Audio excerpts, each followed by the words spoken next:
Vous écoutez Alger Chaîne 3, le journal. «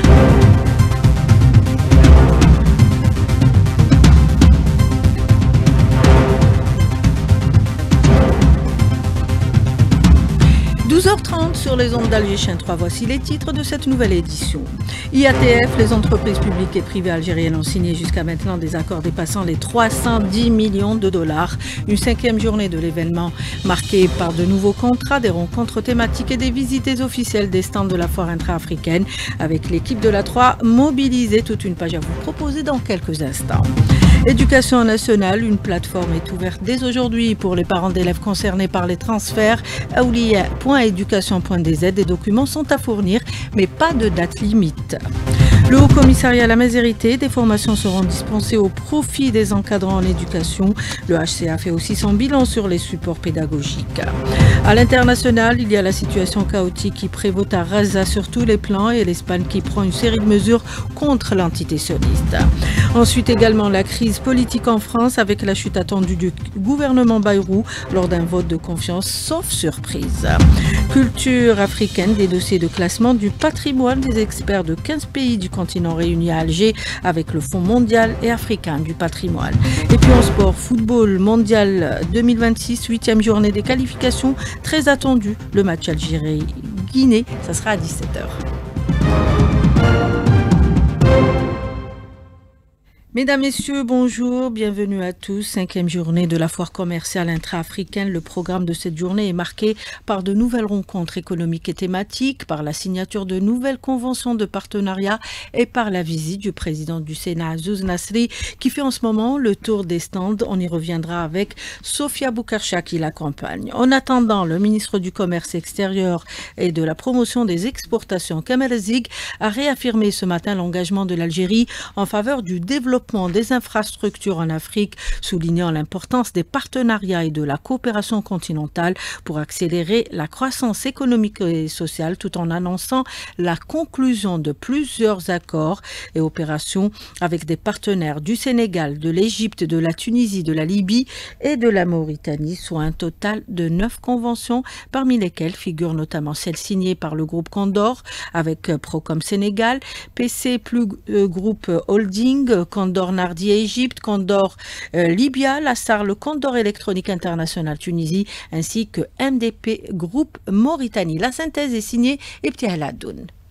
Dans son intervention lors d'un atelier organisé en marge du Salon du commerce intra-africain, le ministre du Commerce extérieur et de la promotion des exportations, Kamel Zig, a mis en avant le rôle stratégique des infrastructures dans l'essor économique du continent. Il a rappelé que la modernisation des routes, ports, aéroports, chemins de fer et réseaux énergétiques est la condition sine qua non pour stimuler les échanges commerciaux, attirer les investissements et favoriser l'intégration régionale. Le ministre a souligné notamment que les efforts de l'Algérie dans ce domaine, citant la mise en place de bases logistiques pour faciliter le commerce intra-africain et le développement de projets structurants à forte portée stratégique. L'Algérie ne se limite pas à la réalisation de chantiers, mais œuvre aussi à la formation d'ingénieurs et de compétences spécialisées, capables d'apporter durablement le progrès. Par ailleurs, Kamel Zig a mis en lumière la dynamique du secteur algérien du bâtiment, qui est passé du statut d'importateur à celui d'exportateur majeur de matériaux de construction, avec une forte présence sur le marché africain. Il a également salué l'initiative de la Banque africaine d'import-export qui, au-delà du financement, se positionne comme un véritable partenaire stratégique en soutenant les projets de grande envergure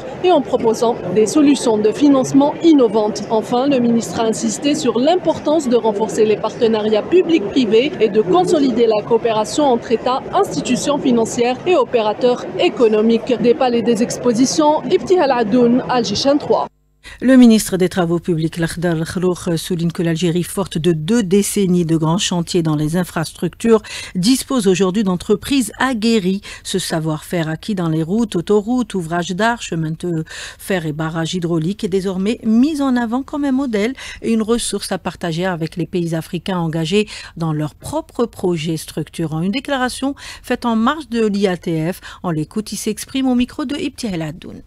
Tout ce qui a été réalisé durant les 2 dernières décennies en Algérie, tout ce qui est projet de travaux publics, en route, autoroute, en ouvrage d'art, en chemin de fer, en barrage hydraulique, tout cela a été acquis, réalisé en partie par des entreprises algériennes qui ont acquis une expérience appréciable et toute cette expérience pourrait être mise à disposition de nos frères africains et aux pays africains pour la réalisation de ces projets. En ce qui concerne le grand projet qu'a lancé M. le Président de la République, qui est la voie ferrée nord-sud qui va relier nos ports vers les frontières sud-algériennes. Ce projet qui va rejoindre les frontières maliennes et nigériennes, cela va aller au fond de l'Afrique. On va continuer avec ce projet.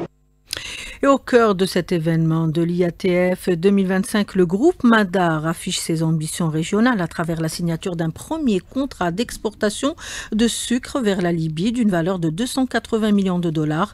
L'entreprise met en avant son rôle de locomotive pour les sociétés algériennes et plaide pour une révision du système financier afin de mieux accompagner les investissements nationaux et internationaux. Amara Sharafeddine, président, directeur général de Madar Holding au micro de Ibtial Adoun. Aujourd'hui, Madar est présente à travers ses filiales, à travers une des filiales qui participe et qui vient de signer un contrat de vente de sucre à une société libyenne, un contrat de 180 millions de dollars, mais c'est un premier contrat d'une série d'autres contrats qui viendront plus tard. Nous encourageons les pouvoirs publics, nous les exhortons également à réviser aussi le système financier, surtout pour le financement des investissements en Algérie et à l'étranger. Et je pense que ça ne pourra qu'être bénéfique pour notre pays et pour notre économie. Il y a aussi le secteur privé activant dans la production pharmaceutique qui attire de nombreux investisseurs africains, estime Cynthia Gnasingbe Essoman, conseillère principale à la ZLECAf en charge du secteur privé. Elle était l'invitée du jour aujourd'hui sur nos ondes, interviewée par Nesrine Dahmoun. Quand nous prenons par exemple le secteur de la pharmaceutique où l'Algérie également est très présente, nous savons qu'en 2019, le continent africain a pratiquement importé plus de 19 milliards de dollars de produits et la plupart c'est des produits génériques en plus. Et donc ça veut dire que nous avons exporté de la création d'emplois, nous avons exporté l'innovation, mais sur le continent africain, nous avons, et moi j'en ai vu au niveau de la foire africaine, des entreprises algériennes effectivement qui sont dans le domaine de la pharmaceutique, qui font des produits génériques qu'on peut exporter sur le continent vers d'autres pays africains. Et au 5e jour de l'IATF, les entreprises publiques et privées algériennes ont signé un certain nombre d'accords avec leurs homologues africaines, notamment celles de Mauritanie, Tunisie, Libye, Sénégal, Côte d'Ivoire et d'Égypte. La valeur financière dépasse les 310 millions de dollars. La Banque de développement africaine expose sa plateforme numérique Enova qui permet aux entrepreneurs issus des 4 coins du continent à échanger pour travailler en synergie sur les problématiques les plus récurrentes du continent. La plateforme s'appuie sur l'intelligence artificielle, sur l'IA, pour mieux prédire et mieux interconnecter les différents profils d'entrepreneurs avec un fort potentiel de collaboration. Sami Aloun. Des initiatives pour accompagner et aider les entrepreneurs en herbe du continent à développer leurs prototypes ainsi que leurs idées innovantes. Pour ce faire, la Banque africaine de développement a mis en place une plateforme numérique qui exploite l'intelligence artificielle pour rassembler, connecter, informer et accompagner les entrepreneurs, les organisations de soutien aux entreprises, les investisseurs ainsi que tous les acteurs de l'écosystème entrepreneurial africain. Roberta Blankson fait partie du laboratoire entrepreneuriat et innovation de la Banque africaine de développement. C'est une plateforme qui connecte, regroupe et apporte un soutien aux entrepreneurs à travers le continent. Elle est spécialement conçue pour répondre aux besoins des entrepreneurs de la région et leur permettre de trouver les outils, de créer des réseaux, des connexions et des collaborations qui peuvent les aider à bâtir des entreprises durables sur le continent. Enova est une plateforme de connaissances et d'échanges alimentée par l'intelligence artificielle et parce qu'elle est dotée de l'IA, elle est capable de fournir des suggestions et de s'adapter aux besoins des entrepreneurs en fonction de certains domaines d'intérêt. Par exemple, si vous travaillez dans le secteur agricole, dans la fabrication ou encore dans les industries créatives, la plateforme est en mesure, selon vos besoins, de sélectionner pour vous du contenu pertinent, de créer des connexions utiles pour votre entreprise. Il est question à travers cette plateforme de combler le manque d'informations pour permettre à un maximum d'entrepreneurs du continent à travailler en synergie, rassemblant leurs efforts sur des problématiques récurrentes pour participer au développement de l'écosystème entrepreneurial africain. L'Algérie qui partage aussi son savoir-faire et s'étend au niveau africain dans le secteur de l'énergie au Salon africain du commerce intra-africain, Sonelgaz qui se distingue par des projets concrets à l'échelle continentale. Yastel Reni. Avec des exportations en hausse, des partenariats africains stratégiques et une expertise 100% algérienne, Sonelgaz vise à devenir un acteur majeur de l'intégration énergétique africaine, affirme Khalil Adnan, porte-parole de la société. Sonelgaz est actif dans plusieurs domaines, à commencer par l'exportation de l'électricité. Nous exportons actuellement plus de 500 MW par jour vers la Tunisie. Un projet est également en cours pour l'exportation vers la Libye et l'Égypte, toujours via la Tunisie. En parallèle, Sonelgaz est impliqué dans la fabrication d'équipements, notamment les compteurs électriques électroniques, ainsi que des bornes de recharge pour voitures électriques. Une dynamique de développement accompagnée d'une ouverture vers le reste du continent, notamment à travers des accords de coopération.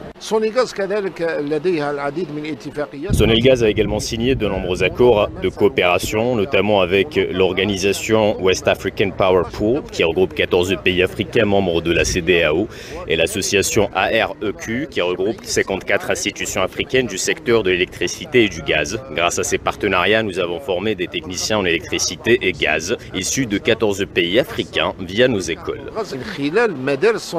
De l'exportation d'électricité à la formation des techniciens africains, l'Algérie ne veut pas seulement produire de l'énergie, mais devenir une référence africaine et un pôle énergétique continental. Et avant de refermer cette page spéciale IATF, on tente d'avoir Sofia Boukercha en direct depuis le Palais des Expositions. Sofia Boukercha qui a suivi la délégation conduite par le président du Sénat, Azouz Nasri, lequel a fait le tour des stands. On l'écoute avant de revenir à Sofia Boukercha. On l'écoute exprimer sa fierté au micro de Sofia.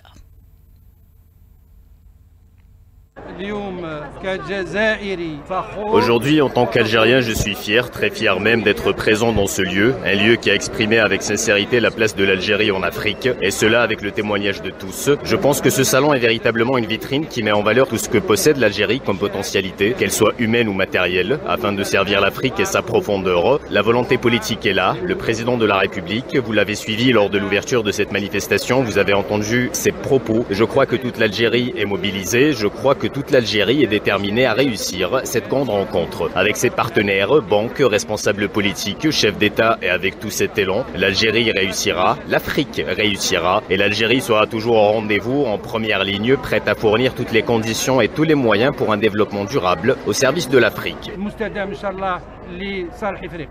Vous écoutiez le président du Conseil de la Nation, Azouz Nasri, qui a fait le tour tout à l'heure des stands de la foire intra-africaine.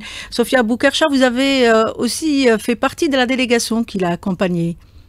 Oui, Linda, bonjour. Effectivement, le président du Conseil de la Nation a effectué une visite dans différents stands ici à la SAPEX, donc au Palais des Expositions qui abrite l'IATF 2025. Azouz Nasri a donc visité plusieurs stands, celui de l'Union africaine, la ZEGA, Holding Madar, le stand de la défense nationale, où il a donc exprimé sa fierté d'être présent à cet événement, qualifié de véritable vitrine des potentialités de l'Algérie, tant humaines que matérielles, mises au service du continent africain.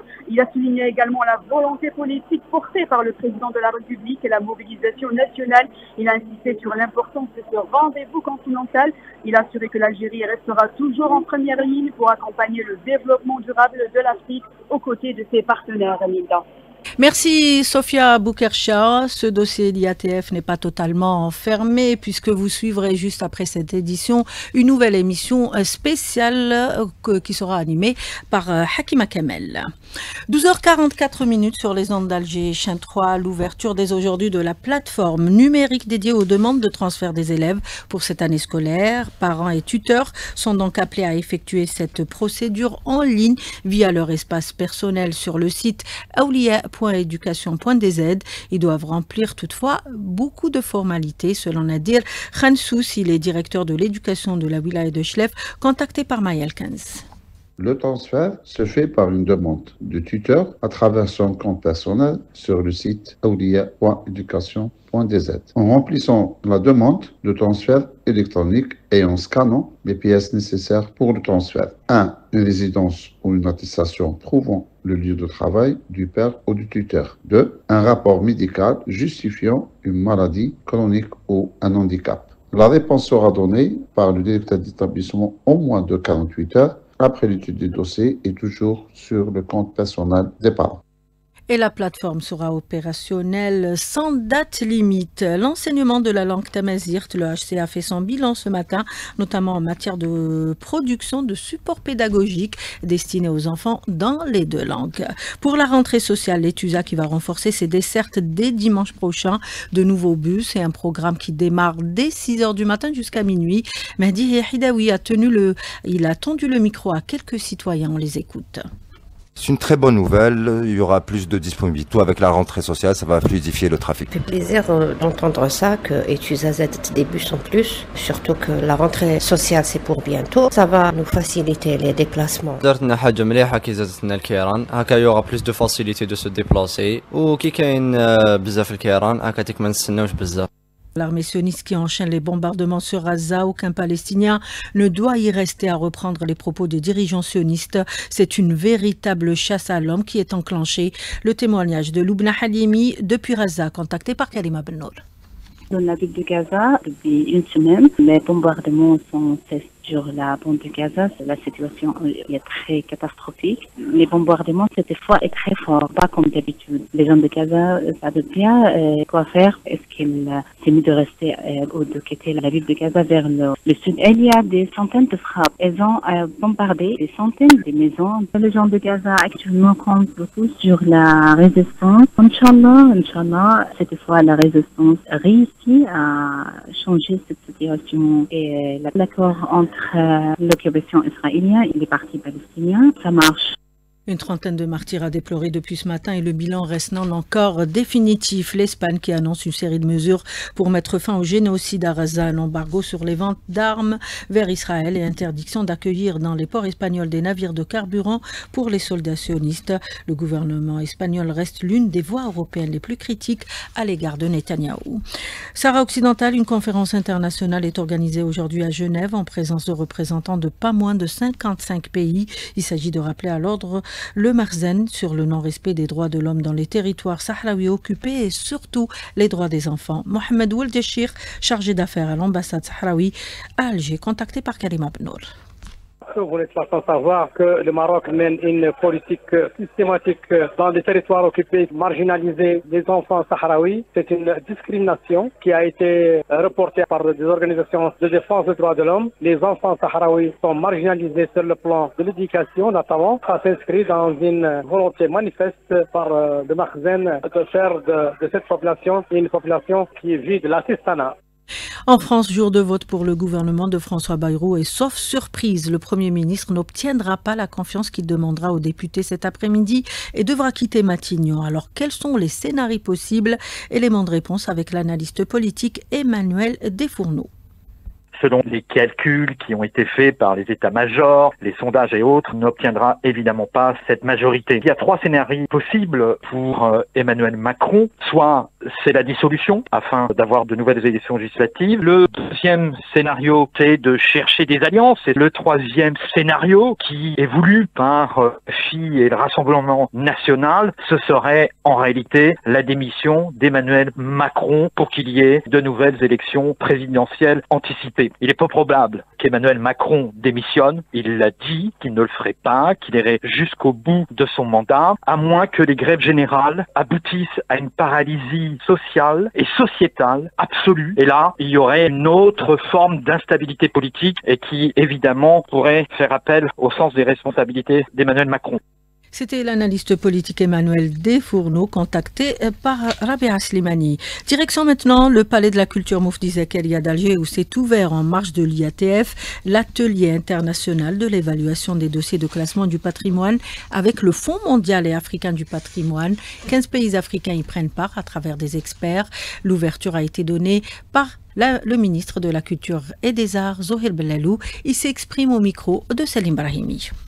C'est une réunion première du genre en Afrique d'organiser cet atelier autour de l'élaboration des dossiers de classement sur la liste du patrimoine mondial. L'Afrique et les pays arabes de façon générale sont sous-représentés dans cette liste. Nous avons osé de travailler avec le Fonds africain du patrimoine culturel pour ramener les pays africains et renforcer les capacités de leurs experts. Nous avons 15 en ligne, donc on aura pratiquement 30 pays qui participeront à cette formation, encadrés par des experts internationaux et surtout avec la présence des organes consultatifs de l'UNESCO. Aujourd'hui, l'UNESCO a changé complètement la méthode de classement. Ce n'est plus un dossier par an, c'est un dossier par 2 ans. Aujourd'hui, on ouvre une structure pour les recevoir sans aucune contrainte et les former avec toutes les compétences qu'on a. Et puis, il y a un autre volet, c'est le partage d'expérience. Et on passe au sport maintenant avec vous, Ali Hamouche. On va commencer par du football avec ce match important de la sélection nationale face à la Guinée cet après-midi. Bonjour Linda. En effet, c'est un match important puisque en cas de victoire, l'Algérie pourrait composter officiellement son ticket pour le prochain mondial donc de football. L'équipe nationale, on le disait, qui affrontera donc aujourd'hui à partir de 17h en déplacement la Guinée pour le compte de la 8e journée du groupe G des qualifications de la zone Afrique. Donc pour le prochain mondial, on rappellera que l'Algérie occupe la tête du classement avec 18 points et donc l'Algérie qui pourrait, on le disait, composter son billet qualificatif pour le prochain mondial. Sur ce match, on va écouter l'un des éléments de la sélection nationale. Il s'agit de l'attaquant de l'Eintracht Francfort, Fares Chaibi. Tous les matchs sont différents, mais après, on est l'Algérie, on est une grande nation, donc on se regarde nous-mêmes et on essaye de faire taf. On sait que si on est dans notre match et on fait le taf, il n'y a pas beaucoup d'équipes qui peuvent nous résister. Et ce qu'on va essayer d'aller faire contre la Guinée, et Inch'Allah, on va faire le taf. Et 2 joueurs manqueront à l'appel aujourd'hui. Il s'agit de l'attaquant algérien Brdad Bounjah et également le défenseur Rami Bensbaini qui sont sous le coup d'une suspension. Et également du côté effectif, il y aura le retour de Hadjam Jawan qui a été laissé au repos face au Botswana. Et l'Algérie, donc on rappellera, qui affrontera la Guinée à partir de 17h. Ce sera en direct sur les ondes d'Alger Chaîne 3. Et concernant ces éliminatoires, il y aura plusieurs matchs au programme aujourd'hui. La Libye qui affrontera les Swatini pour le groupe D, la Libye qui occupe la 3e place au classement et en cas de succès, donc elle conforterait cette 3e place. Le Malawi qui accueillera le Libéria, Madagascar qui sera face au Tchad et ce match au sommet pour le compte du groupe I entre le Ghana, leader du groupe, qui affrontera le Mali, 4e au classement, et en cas de victoire, le Ghana compterait 19 points et prendrait 4 points d'avance sur le 2e, les îles Comores. En basketball, il y a le coup d'envoi aujourd'hui à Djidjel du Forum africain en Algérie. Et c'est une première pour le basketball algérien, donc sur la tenue de ce forum à Djidjel. Pour nous en parler, les détails avec notre envoyé spécial sur place, Rostam Yahya Chérif. La ville de Djidjel se met dès aujourd'hui aux couleurs du basketball africain avec le coup d'envoi du Forum africain de mini-basket prévu du 8 au 11 septembre. Un rendez-vous qui se déroule pour la première fois en Algérie et qui réunit près de 400 enfants âgés entre 8 et 12 ans. Au programme, un important volet de formation pour les jeunes, mais également pour les entraîneurs, assurés par 15 experts africains. L'objectif est double, encourager la pratique du mini-basket dès le plus jeune âge et transmettre aux éducateurs les meilleures méthodes d'encadrement. Le responsable du développement du basketball au sein de la Fédération internationale de basketball Zone Afrique, Michael Anthony Mamene, souligne l'importance des valeurs à inculquer aux jeunes basketteurs lors de ce forum. Le mini-basket, c'est une discipline qui est à la base du programme de développement de la FIBA Afrique. Et cette discipline-là a pour ambition de former la future génération de basketteurs. Les matinées, il y aura des ateliers sur lesquels les enfants vont apprendre les bases du basketball, mais tout en gardant en tête des valeurs importantes pour le sport et pour la vie en général. Il y aura 65 coachs. Ces coachs-là feront de la formation sur comment travailler avec les enfants. À Djidjel, le futur du basketball africain dribble déjà. Et si ces enfants jouent aujourd'hui sur des paniers adaptés à leur taille, c'est bien pour viser demain le très haut niveau. Et sport toujours, Linda, avec hier la belle victoire de l'Espagnol Carlos Alcaraz. On parle bien évidemment de tennis, donc qui a battu son concurrent direct Yannick Sinner, l'Italien, l'ex numéro 1 mondial désormais, lors de la finale de l'US Open en 4-7. Et de ce fait, Carlos Alcaraz prend donc la première place du classement mondial ATP. Il faut savoir que Carlos Alcaraz et Yannick Sinner se sont partagés les tournois des grands chelems pour cette saison. 2 victoires pour chacun et Carlos Alcaraz qui a remporté à l'âge de 22 ans son 6e grand chelem et Yannick Sinner qui occupe pour le moment la 2e place au classement. Et on va parler de Formule 1 également hier avec la victoire du néerlandais Max Verstappen, quadruple champion en titre de Formule 1 qui s'est imposé donc à Monza, et le néerlandais dans le dernier sacre en Italie remonte au mois de mai, donc qui a mis fin à une disette de près de 4 mois sans victoire donc pour le néerlandais, le pilote Red Bull, mais également fin à une série de 5 victoires consécutives pour McLaren en GP. 12h58 sur les ondes d'Alger 3, fin de cette édition réalisée par Selma Feguir et Redouane Siessi. Restez avec nous juste après la météo de Soraya Zantal, une nouvelle émission spéciale sur l'IATF avec Hakima Kamel et ses invités. À la régie aujourd'hui, il y avait Ikram, à la technique Samir et au streaming Yessine.